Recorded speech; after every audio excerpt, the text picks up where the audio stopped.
me more satisfaction at the time, and still, I found a reliable theme.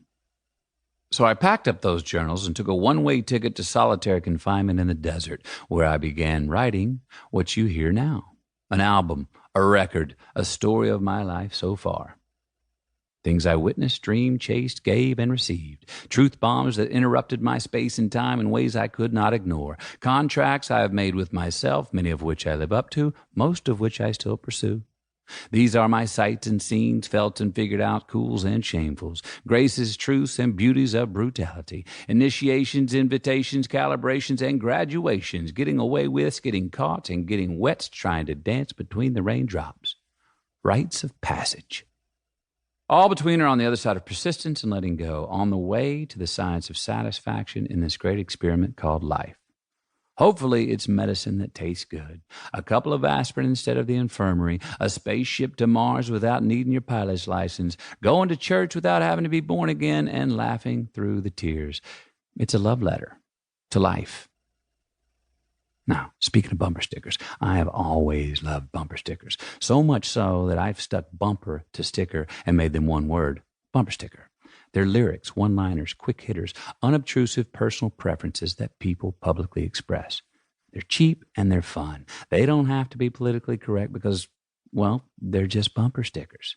From the font they're in, to the color scheme, to the word or words they say, a bumper sticker tells you a lot about the person behind the wheel in front of you. Their political views, if they've got a family or not, if they're free spirits or conformist, funny or serious, what kind of pets they have, what kind of music they like, even what their religious beliefs might be.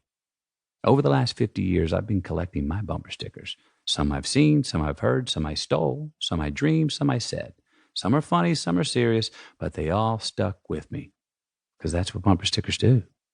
I've included quite a few of my favorites in this book. The sole objective is the pursuit of the singular finish with only the arrival in sight. This is what brings us together.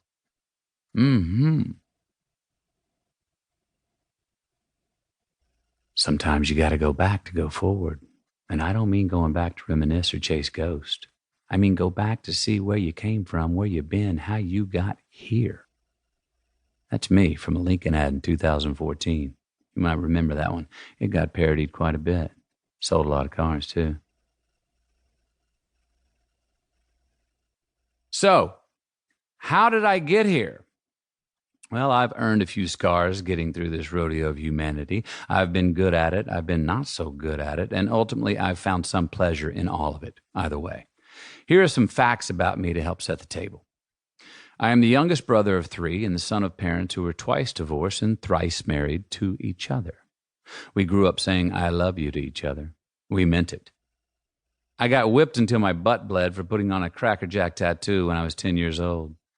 When I first threatened to run away from home, my parents packed my bags for me. My dad wasn't there the day I was born. He called my mom and said, "Only thing I have to say is if it's a boy, don't name him Kelly." The only thing I ever knew I wanted to be in life was a father. I learned to swim when my mom threw me in the Llano River, and I was either going to float off the rocky waterfall 30 yards downstream or make it back to the bank. I made it to the bank. I was always the first one to wear out the knees in my tough-skin jeans. For 2 years, I led the under-12 soccer league in red cards as a goalie.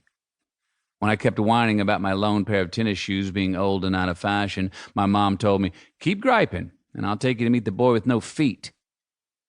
I was blackmailed into having sex for the first time when I was 15. I was certain I was going to hell for the premarital sex. Today, I am merely certain that I hope that's not the case. I was molested by a man when I was 18 while knocked unconscious in the back of a van. I've done peyote in Real de Catorce, Mexico, in a cage with a mountain lion.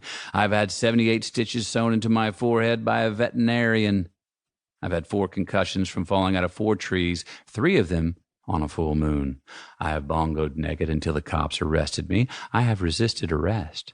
I applied to Duke, University of Texas at Austin, Southern Methodist, and Grambling for my college education. I got accepted to 3 out of 4. I've never felt like a victim. I have a lot of proof that the world is conspiring to make me happy. I've always gotten away with more in my life than in my dreams. I've had many people